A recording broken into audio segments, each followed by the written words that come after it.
So, good morning, friends. Once again, we'll be meeting maybe to the last 3 lectures. अभी ये इसके बाद में और 2 लेक्चर लगेंगे हमें ये यूनिट खत्म करने के लिए. Cracking in concrete, we are discussing about. We have also discussed about the correlation between the cracking, permeability, and the durability. Okay, very important 3 words: cracks in the concrete, permeability in the concrete. Permeability का मतलब फिर से मैं समझा देता हूं आपको, यानी ऐसा कंक्रीट कि जिसमें से पानी परकोलेट हो सकता है, उसको permeability property of the concrete बोलेंगे, और वो कभी नहीं रहना चाहिए. Concrete should be impermeable. तो cracking is one of the cause of the permeability. क्योंकि परमिएबिलिटी या परमिएबल कंक्रीट रहा तो उसमें पानी परकोलेट होगा, उसमें पानी सीपेज होगा, और वो बाद में कंक्रीट को के अंदर जो डिजॉल्व हो सकते हैं उनको भी मटेरियल को डिजॉल्व करेगा और रीइंफोर्समेंट को भी करोड़ करेगा. ये आपके सबके अच्छे से ध्यान में आ गया होगा. And this ultimately results into reduction of the durability. Concrete की ड्यूरेबिलिटी कम होती है. ड्यूरेबिलिटी यानी क्या, हमने यूनिट के शुरू में समझ लिया है.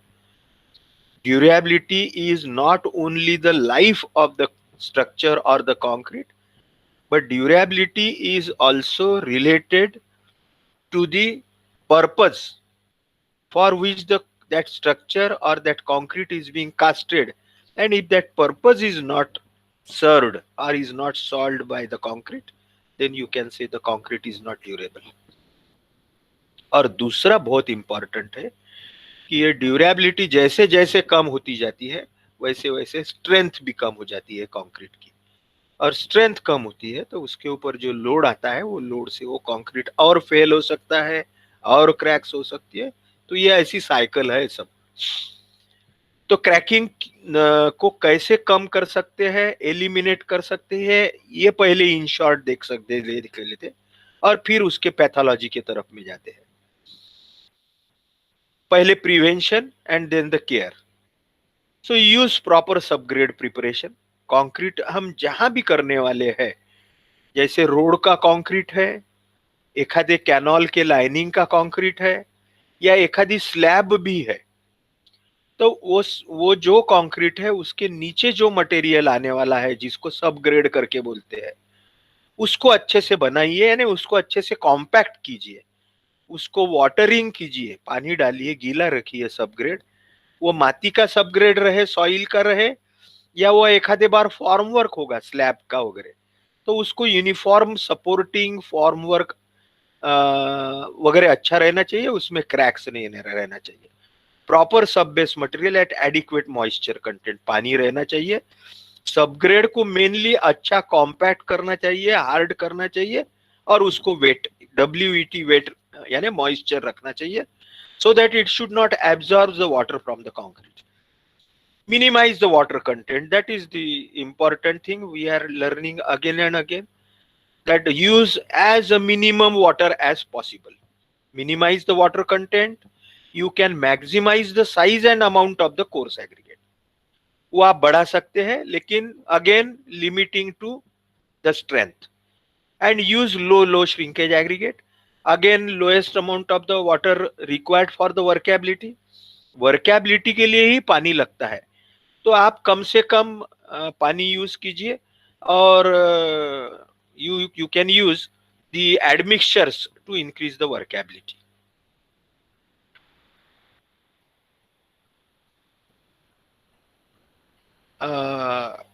कैल्शियम क्लोराइड बेस वाले एडमिक्सचर जो है, या क्लोराइड बेस वाले जो एडमिक्सचर है, उनका कम से कम उपयोग करें, क्योंकि chloride results, if it is used in the concrete, it results into the corrosion of the reinforcement.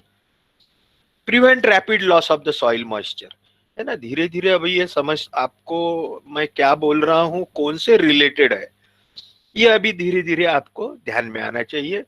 Being a good concrete doctor, prevent rapid loss of soil moisture बोला, तो इसका मतलब है कि कंक्रीट के सरफेस में का जो पानी है वो सरफेस में से जाना नहीं चाहिए। और वो कब जा सकता है?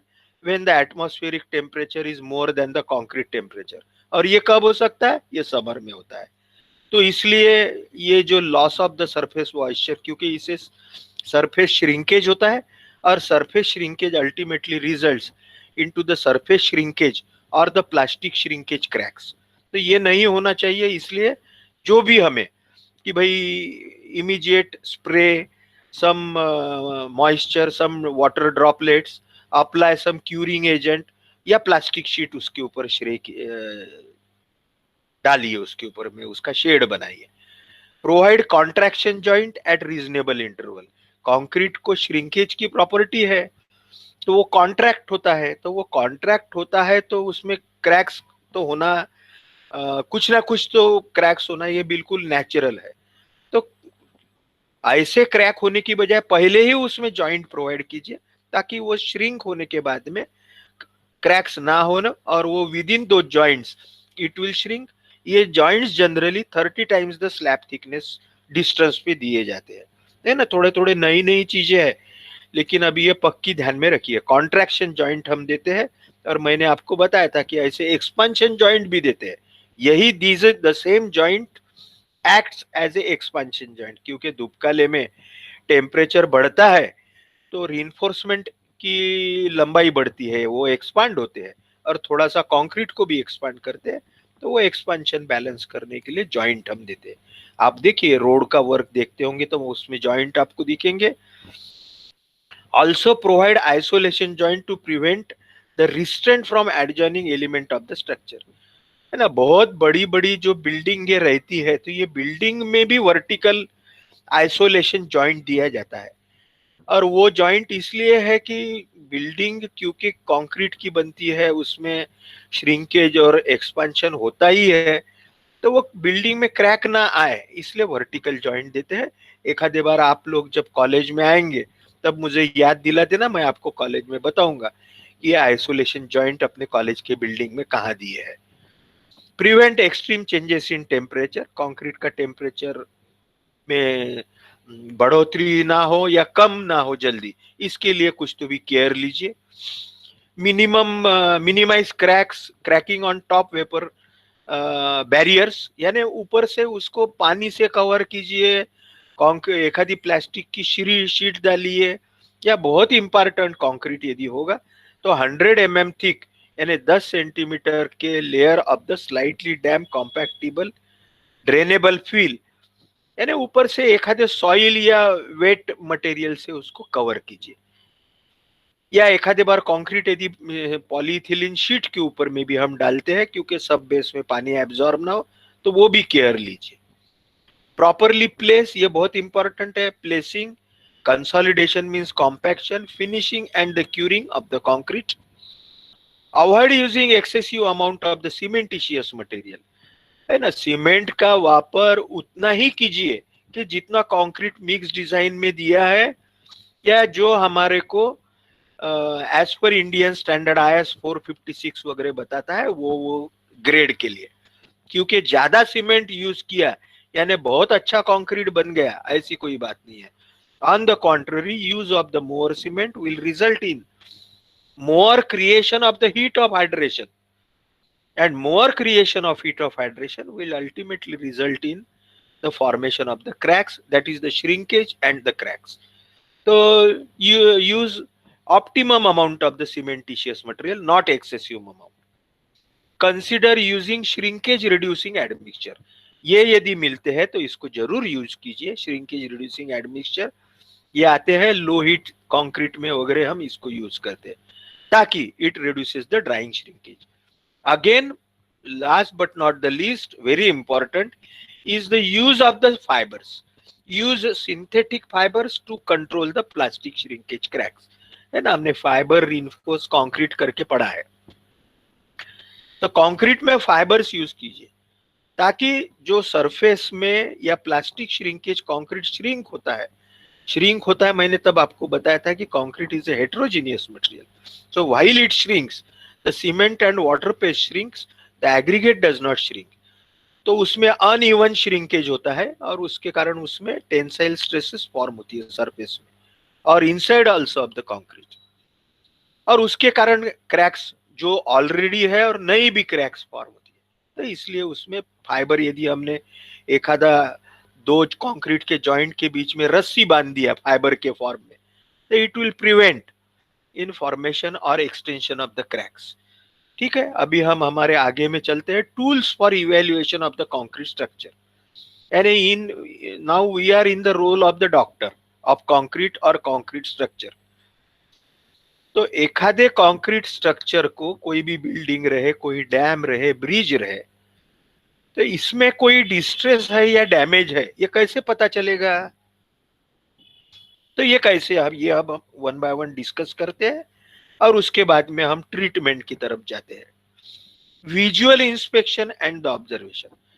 जो भी इंजीनियर है, जो इसके ऊपर ट्रीटमेंट सजेस्ट करने वाला है, जो डॉक्टर इंजीनियर है, जो इसके ऊपर डिसीजन लेने वाला है, he must go to the site और आंखों से देखना चाहिए। He should visually inspect and observe what are the damages that has occurred to the concrete, whatever, how much is the size of the crack, with some non-destructive testing machine, how much is the depth of the crack, all these things, how much is the length of the crack.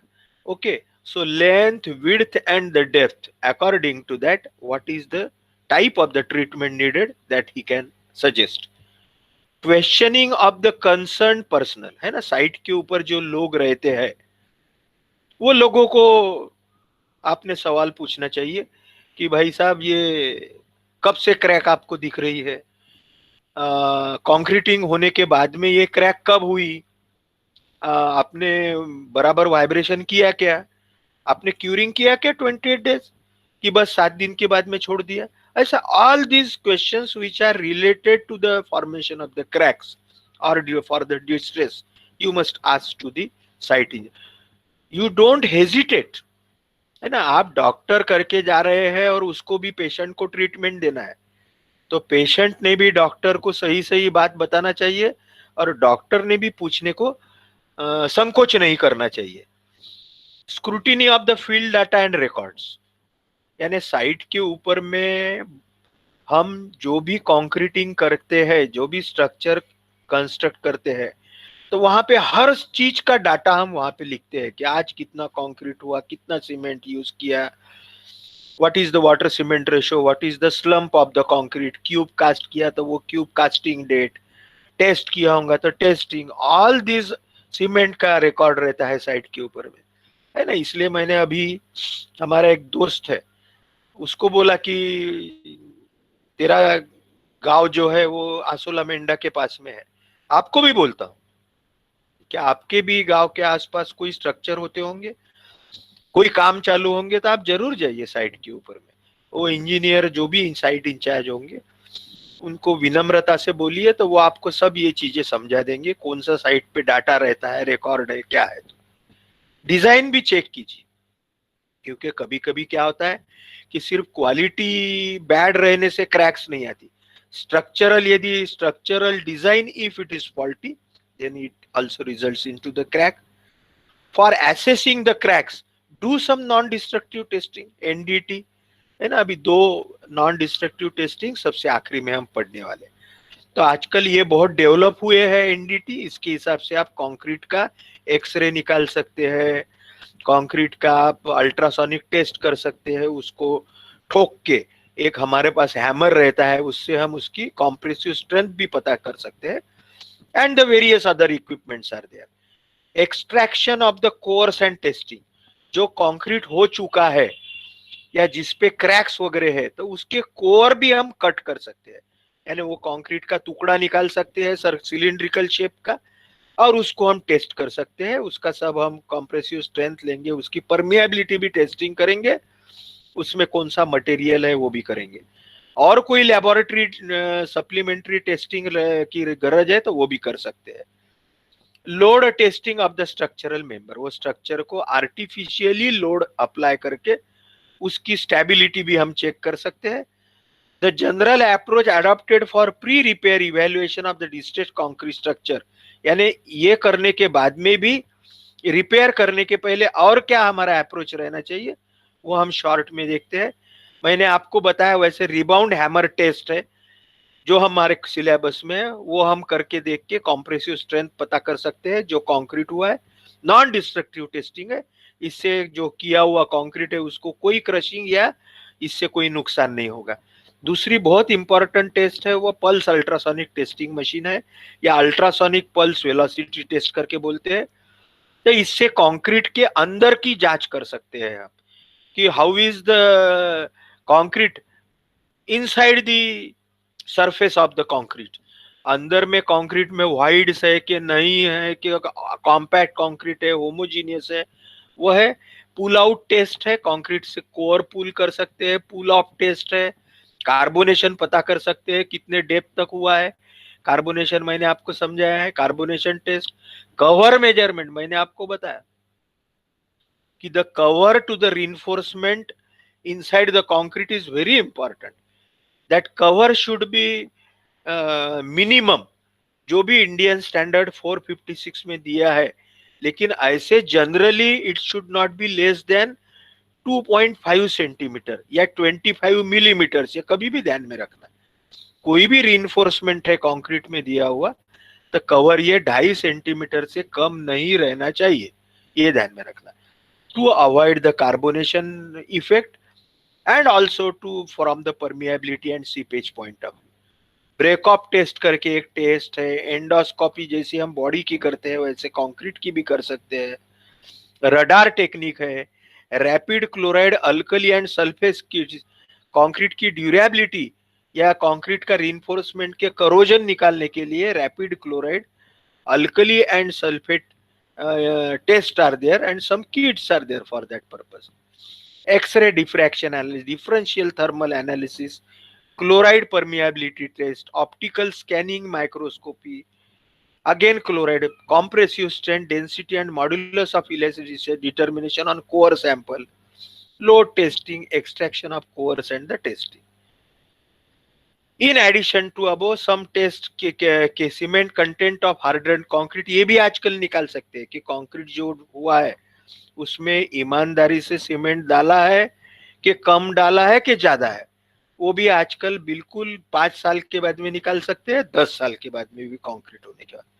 Chemical analysis कर सकते हैं, chlorides कितने हैं, sulphates, pH value of the concrete, that is the water and nitrates etc. All this can be done and then we can come to the conclusion that what is the type of the cracks, what are the type of the distresses, what are the damages, and now based on all this pathological analysis or investigation, now we can come to the conclusion that this type of the treatment for repairs of the cracks and for rehabilitation of the structure, ये जो भी cracks है, ये जो भी concrete में permeability है, उसको दुरुस्त करने के लिए हम ये ट्रीटमेंट अभी देंगे जो अभी हम पढ़ने वाले हैं, और उसके बाद में हम वो स्ट्रक्चर को फिर से वापरने योग्य करेंगे। फिर से उसके ऊपर, जैसे ब्रिज है एक आधा, ब्रिज के ऊपर से तो 10 टन 15 टन 20 टन का लोड जाता है, कंक्रीट का रोड है ना। रेलवे के ब्रिजेस है, कितनी हेवी रेलवे जाती है आप सबको मालूम है। तो इसको दुरुस्त करने के बाद में, क्योंकि इसमें क्रैक्स आती नहीं है ऐसा नहीं है, या बहुत बार कहीं तो भी, और due to other reasons also those distress और द डैमेजेस टेक्स प्लेस। बरसात में फ्लड आता है, there are numerous reasons, earthquake है। So after assessing those cracks, now we will enter into the next episode regarding the treatment. So the general measures for prevention of the cracks are the choice of the material. Cracks को prevent करना है तो कौन से quality या material हमने use करना चाहिए। स्पेसिफिकेशन फॉर कंक्रीट, ये बहुत इंपॉर्टेंट है कि हम जो कंक्रीट करने वाले हैं उसका जो भी स्पेसिफिकेशन है, स्पेसिफिकेशन यानी स्टैंडर्ड और रूल्स, ये रूल्स कंक्रीट कैसा करना चाहिए, कौन से ग्रेड का है, आपने क्या केयर लेना चाहिए, जिसको क्वालिटी कंट्रोल बोलते हैं। ये हमारा 4 IS 456 में भी है। और आप साइट पे काम कर रहे हैं तो साइट पे जो टेंडर डॉक्यूमेंट रहता है उसमें ये स्पेसिफिकेशन रहते हैं, है ना। अभी मैं आपको बोल रहा हूँ, ये आप अपने दिमाग में पक्का डाल लीजिए अभी, तो आपको 3 साल ख्याल में रहेगा कि साइट पे एक स्पेसिफिकेशन करके रहता है टेंडर डॉक्यूमेंट में। टेंडर रहते हैं, टेंडर बुकलेट, क्योंकि वो हर काम के टेंडर होते हैं, उसमें स्पेसिफिकेशन रहते हैं कि कंक्रीट कैसा, बिल्कुल वर्ड टू वर्ड रहता है, कंक्रीट कौन सा, कौन से ग्रेड का, कैसे करना चाहिए। Design of the structure properly आपने कंक्रीट करने के पहले इंश्योर करना चाहिए।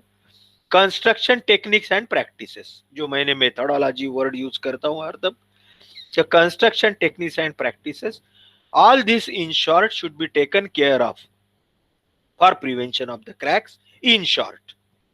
Now the repair techniques, there are mainly two repair techniques are there for the distress or the damages. Okay, there are two main techniques or technology. They are very simple, they are not difficult. Okay, they are very simple, we will be discussing in detail. Okay, while writing in exam you can shorten it out. Okay, you can make it a short and you can write it down very well. So first is the ordinary or conventional procedure. दो मैं कहते हैं, दो दो procedure है concrete को repair करने के। एक है हमारी सर्वसाधारण और सालों से चली आ रही प्रोसीजर या पद्धति, ऑर्डिनरी और कन्वेंशनल प्रोसीजर। और सेकंड है special procedure using the latest technique and newer materials, और नए material such as the polymers and epoxy resins, है ना। दोनों के बारे में हम डिस्कस करने वाले हैं। पॉलीमर के बारे में हम कर चुके हैं पहले, पॉलीमर कंक्रीट के जो हमने यूनिट नंबर शायद 5 में पढ़ा, स्पेशलाइज कंक्रीट में, तो पॉलीमर कंक्रीट के बारे में हमने डिस्कस किया है। तो दो मेथड है, एक है हमारी कन्वेंशनल और routine method and the other is some special method, special procedures using latest technique and using new material like the polymers and the epoxy resins.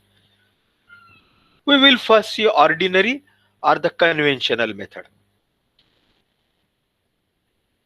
ये सब हमने जो पहले 2-3 स्लाइड में देखा कि visual inspection, by discussing with the site engineer, by doing the various tests from non-destructive testing to X-ray, pulse ultrasonic testing, rebound hammer, etc.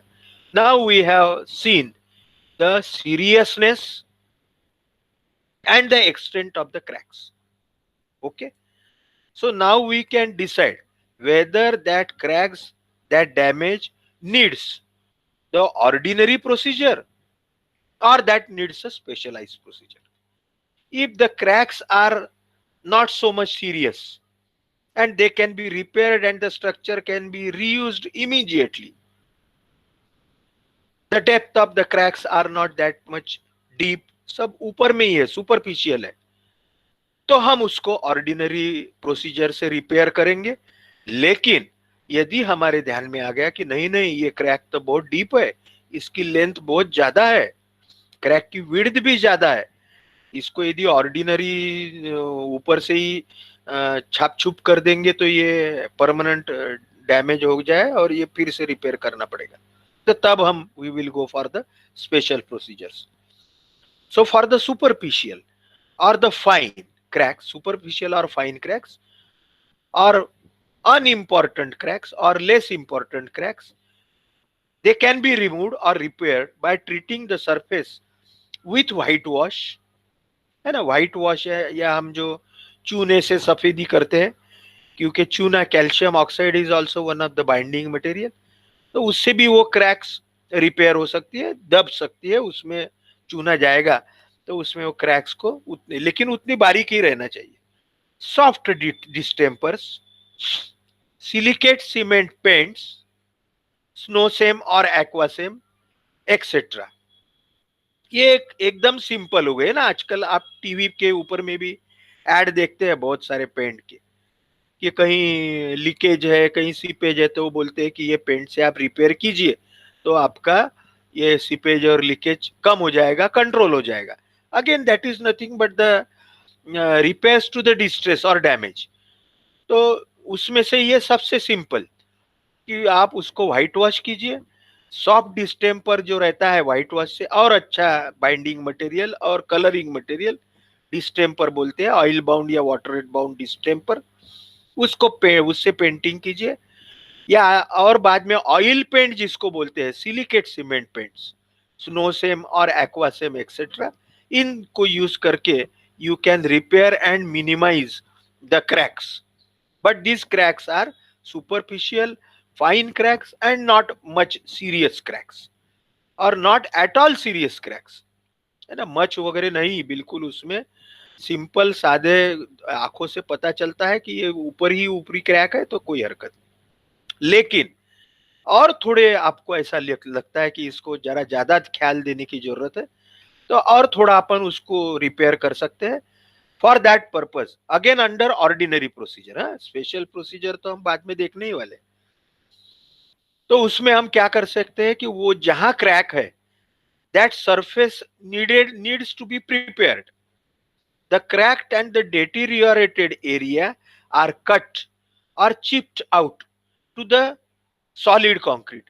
यानी वो जहां क्रैक है, जहां पे डिटीरियोरेशन, डिस्ट्रेस या डैमेज हो चुका है, वो ऊपर का पूरा सरफेस आप जिसको चीजल एंड हैमर या छन्नी हाथोड़ा करके बोलते हैं अपन, तो इससे उसको छील लीजिए और जहां तक नीचे में अच्छा पूरा कंक्रीट दिखता है वहां तक को उसको छील के सरफेस साफ कर लीजिए। वो सरफेस को मेटल ब्रश जो रहता है, वायर ब्रश जिसको बोलते हैं, उससे उसको घिस लीजिए वो सरफेस को पूरा अच्छे से rough, and make it dust clean free. या उसको हो सकता है तो कॉम्प्रेस्ड एयर से क्लीन कीजिए, पानी से क्लीन कीजिए।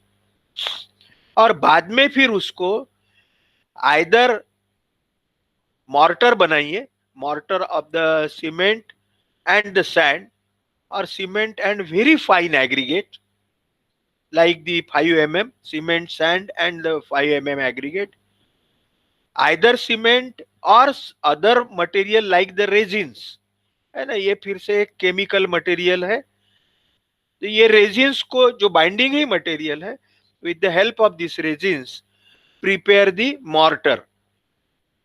For the conventional repair the cement based material to be used. Generally जो कन्वेंशनल मेथड में उसमें सीमेंट यूज करके हम वो मॉर्टर बनाते हैं। और जो भी अभी हमने वो पैच क्लीन किया है, जो भी क्रैक जहां पे है, वो सरफेस को ये जो मॉर्टर बनाया है, ये मॉर्टर से वो सरफेस को फील करेंगे या ये मॉर्टर को उसके ऊपर से रब करेंगे, घिसेंगे, और वो दोनों साइड से फ्लश होगा। इस साइड से ये मटेरियल को वो क्रैक में अंदर दबाएंगे और कॉम्पैक्ट करेंगे, क्योंकि बहुत बारीक क्रैक है, वो बहुत बड़ी क्रैक नहीं है वो। For the patch work may either be mortar or concrete depending upon the extent of repair to be used.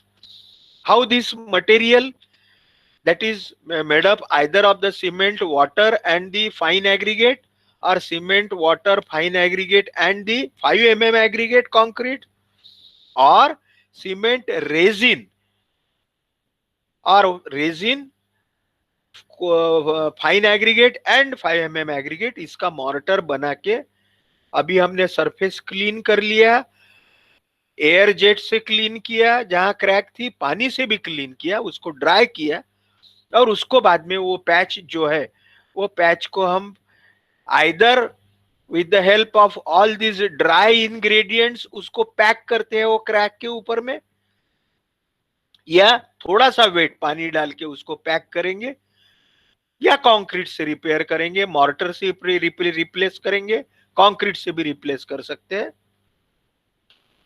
एक ग्राउटिंग करके मेथड है, अभी हम धीरे धीरे थोड़ा आगे पढ़ने वाले हैं।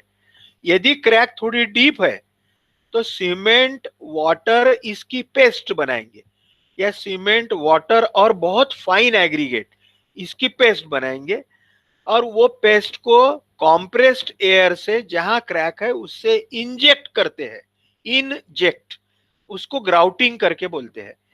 With the help of the compressed air that cement water paste is injected into the that cracks, है ना। जैसा हमें डॉक्टर इंजेक्शन देता है वो इंजेक्ट ही करता है, वो कोई केमिकल जो मेडिसिन है वो आपके हाथ में उसको इंजेक्ट करता है, इसलिए हम उसको इंजेक्शन करके बोलते हैं।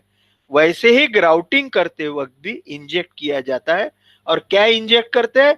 तो सीमेंट एंड वाटर पेस्ट और cement water and certain retarding admixture paste या सर्टन फाइन एग्रीगेट, ताकि it should insert into the cracks, crack के अंदर घुसना चाहिए, तो उसको ग्राउटिंग करके बोलते हैं। और this is achieved with the help of the compressed air, compressed air के कारण उसको अंदर दबाता है वो क्रैक्स में, ठीक है, उसको ग्राउटिंग बोलते हैं। तो ग्राउटिंग करके भी क्रैक्स को हम रिपेयर कर सकते हैं। यदि बहुत बड़ी क्रैक है तो या बहुत बड़ा रिपेयर है, हनी कोम्बिंग वगैरह है, तो large volume pre packing of the concrete, जैसे मैंने बोला कंक्रीट को उसके ऊपर पैक करेंगे, उसके ऊपर ब्रश करेंगे, घसेंगे उसके ऊपर में। शॉर्टक्रिटिंग और the guniting, we have learned it earlier, है ना। शॉर्टक्रिटिंग और गनाइटिंग क्या है, हमने पढ़ा है, special type of the concrete. तो ऐसा यदि कंक्रीट सरफेस बहुत सारा डैमेज है ऊपर से, जैसे स्पॉलिंग ऑफ कंक्रीट करके मैंने बोला था, कंक्रीट की लोहे के ऊपर से रिइंफोर्समेंट के ऊपर से पपड़ी निकल जाती है, तो उसको स्पॉलिंग ऑफ कंक्रीट बोलते हैं। तो उसके ऊपर में कंक्रीट फिर से पकड़ने के लिए, क्योंकि फॉर्मवर्क नहीं लगा सकते आप उसके ऊपर में, तो उस वक्त शॉर्टक्रिटिंग या गनाइटिंग करना जरूरी होता है। तो all these are the methods you can apply for under the ordinary procedures. Now we will move into the special procedures. Again the knowledge of the grouting is needed in the special procedures, ठीक है। Grouting मैंने आपको समझा दिया है, एक आधे sketch में, मैं बाद में आपको बताऊंगा भी एक आधे फोटोग्राफ में। The grouting is nothing but a method in which a paste, a liquid paste, may be cement water paste, may be certain resin, अभी जो हम बाद में देखने वाले, all the polymers are injected into the concrete surface, into the concrete mass, where the cracks or permeability or the voids are there. तो उसके लिए जो हम प्रोसीजर अप्लाई करते हैं उसको ग्राउटिंग करके बोलते हैं ना।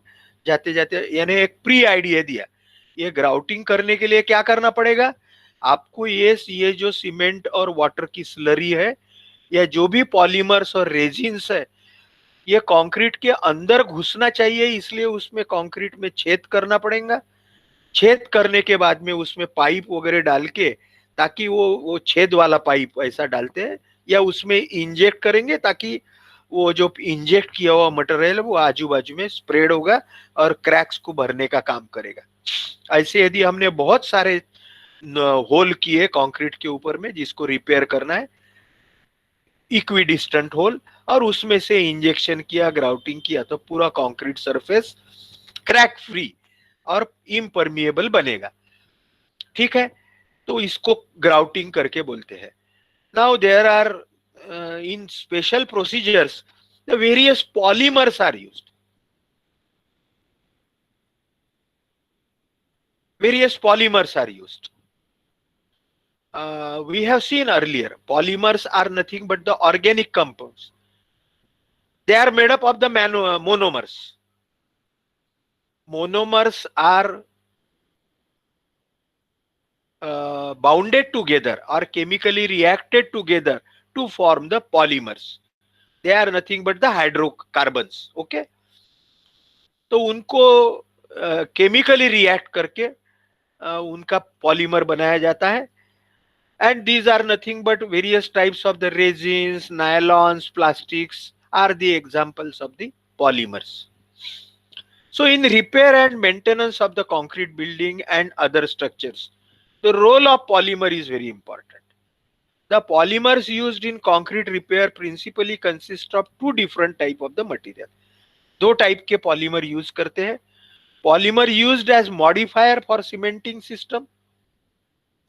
ये पॉलीमर जो है ये हम कंक्रीट में डालते हैं, सीमेंट में डालते हैं, कंक्रीट जब बनाते हैं या इसको इंजेक्ट भी करते हैं. और दूसरा होता है रिएक्टिव थर्मोसेटिंग रेजिन, जैसे एरल्डाइट, फेविकॉल वगैरह जो फॉर्म टाइप है वो हो गए थर्मोसेटिंग रेजिन, जो लिक्विड फॉर्म में रहते हैं और जो जिसको हम इंजेक्ट कर सकते हैं. तो पॉलीमर टू टाइप्स के polymers, first is the as the modifying for the cementing system and reactive thermosetting resins. For the repair of both active as well as the cracks, certain epoxy, अभी एक नया word आपको बता रहा हूं, epoxy mortars. इसमें epoxy करके एक रेजिन आता है. अभी हमने दो टाइप के पॉलीमर देखा. One polymer is the modifier for the cementing system, cementing procedure, and the another is the resin. ये रेजिन में one of the example of the resin is the epoxy करके एक रेजिन आता है. वो epoxy use करते हैं हम क्रैक्स रिपेयर करने के लिए. ये इपॉक्सी में एक लिक्विड और हार्डनर ऐसा रहता है, जैसे एरल्डाइट आप लोगों ने बहुत यूज किया होगा.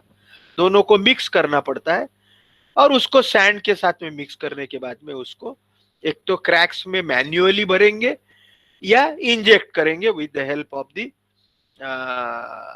compressed एयर, न्यूमेटिक एयर जिसको बोलते हैं. The epoxy resins and polymers possesses excellent adhesive and sealing properties, although the cost of their repair is quite high. है थोड़ा कॉस्टली रहता है. ये जो स्पेशल ट्रीटमेंट है तो इसको कॉस्ट ज्यादा लगेगी, लेकिन ये स्पेशल कंक्रीट को फिर से रीयूजेबल या रिहेबिलिटेशन बनाएगा. क्या करता है भाई ये पॉलीमर? लैटेक्स, यानी दो टाइप के जो बताया पॉलीमर, तो ये क्या क्या करते हैं कंक्रीट में? It acts as a water reducing plasticiser.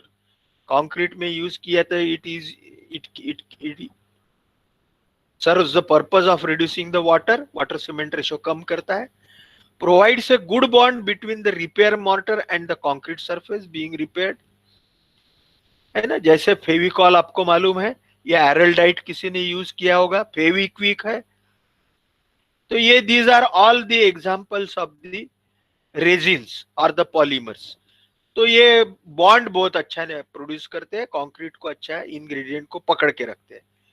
improves, very important is improves the impact strength, the tensile strength and the flexural strength as well as the compressive strength of the mortar or the concrete, and very importantly reduces the permeability of the mortar or the concrete.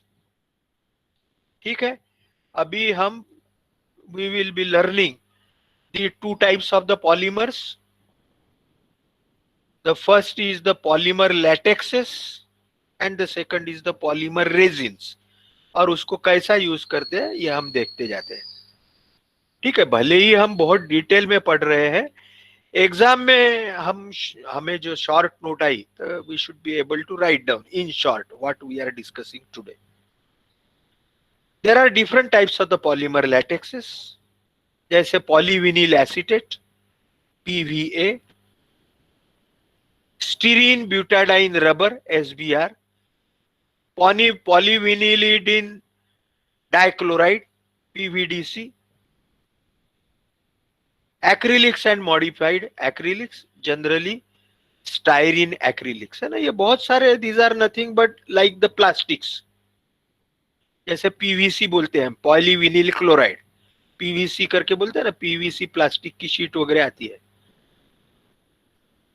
तो ये polymer repair जो है ये 3 type से होते हैं concrete में. ये हमने पॉलीमर कंक्रीट में भी पढ़े हैं. ठीक है, we have learned the same thing in the polymer concrete. तो रिपेयर में भी when we are using the polymers, so again the same type of the method is used.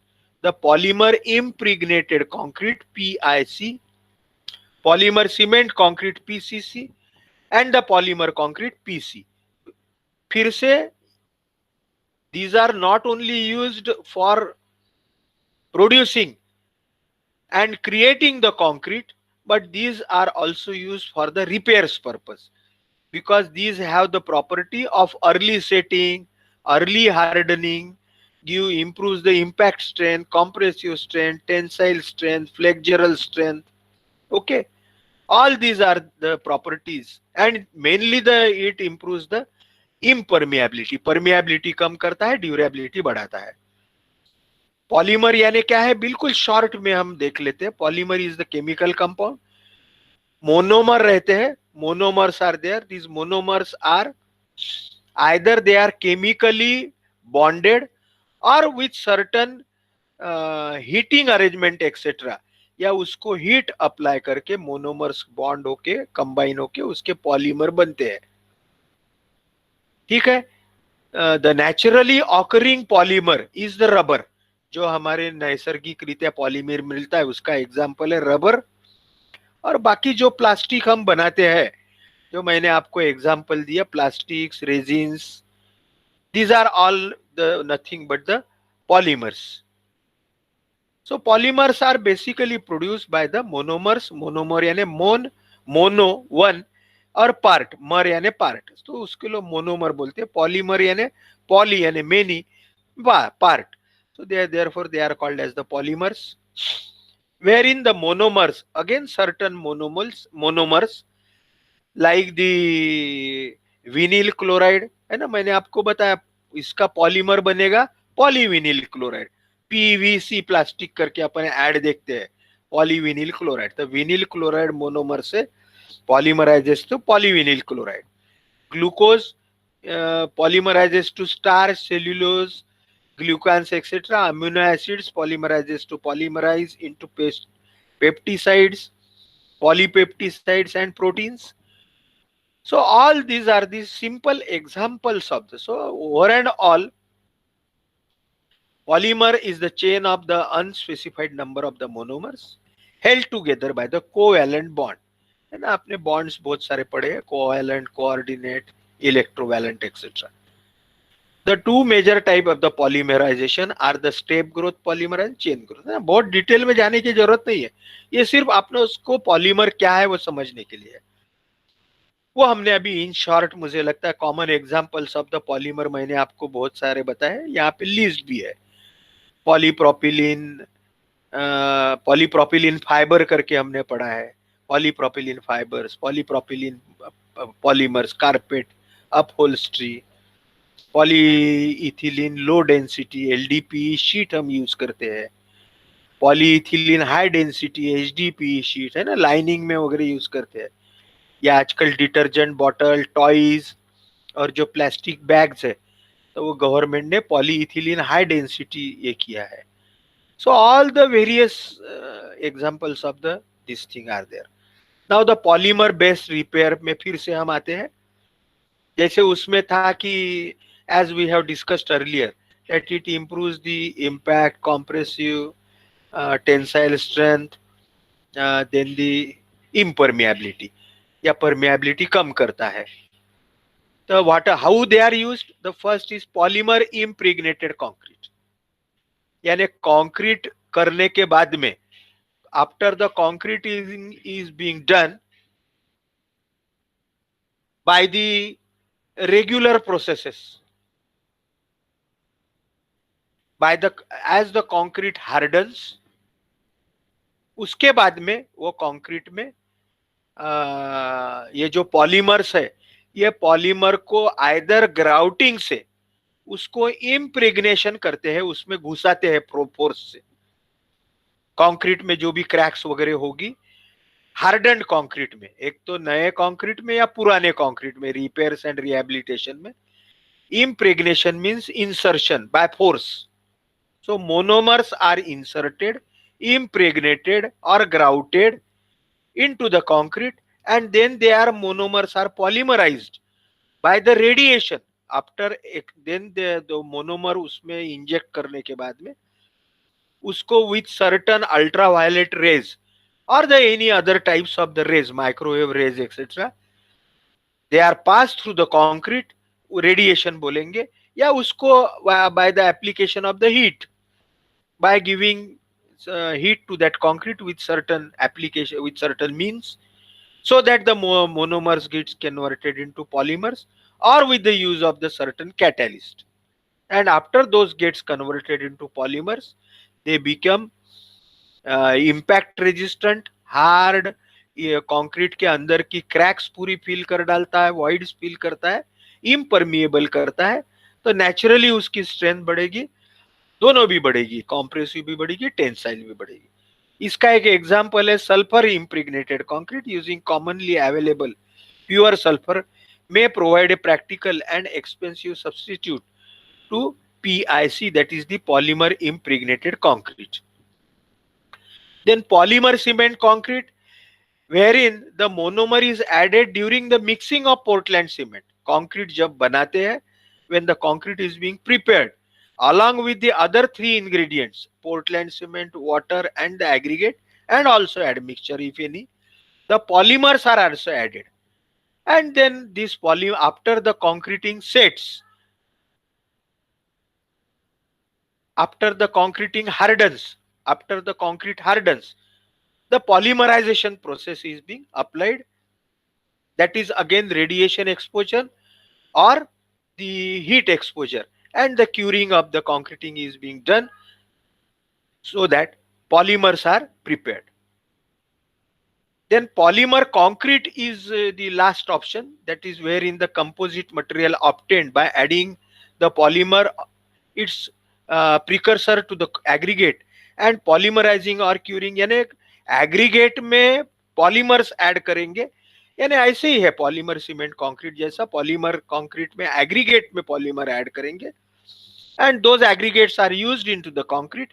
Here the polymer is added into the cement, here the polymer is added into the aggregate, and again the concrete is being prepared, and after that concrete hardens, it is the polymerized, those polymers are polymerized, or the monomers which are added, which are polymerized by the various polymerization methods, or by the curing, or by using the catalyst, etc. The polymer cement concrete may be obtained by substituting at least 30% of the epoxy resin for cement in ordinary Portland cement concretes. The addition of fly ash to the epoxy cement mixes is favorable for the strength. These are the things. Polymer impregnation, we have learned the technique consists of flooding the cleaned, dried, cracked concrete surface with monomer, which is then polymerized in places, thus sealing and structurally repairing the cracks. This is the polymer impregnation. Drilling, grouting and plugging. जो concrete में grouting करना है, जिसमें cracks है, उसमें drill किया जाता है, छेद किए जाते हैं, वो छेदों को ऊपर में नोजल लगाए जाते हैं, फिर उसमें सीमेंट और वाटर पेस्ट जो है, या पॉलीमर की cement and the water and the or the monomers cement and water, these are injected or the grouted. Grouting करने के बाद में वो जो नोजल है उसको प्लग करते हैं, और प्लग करने के बाद में उसको पॉलीमराइजेशन किया जाता है. Today we will be taking the break here. Tomorrow we will start our next part.